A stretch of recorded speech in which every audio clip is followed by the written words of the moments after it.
علیکم ورحمۃ اللہ وبرکاتہ۔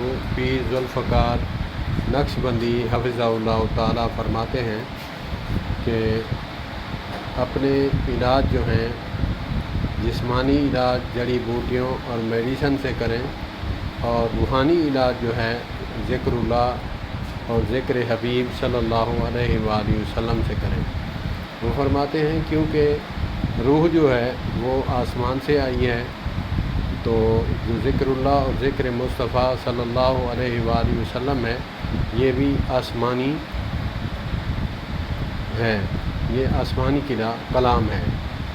تو جسم نیچے زمین سے مٹی سے بنا اور روح جو ہے اوپر آسمانوں پر بنا، تو اسی لیے روح کی غذا آسمانی کتاب سے اور جسم کی غذا جو ہے اس کا علاج معالجہ جو ہے وہ زمین سے جڑی بوٹیاں اگنے والی جو ہیں ان سے کرو۔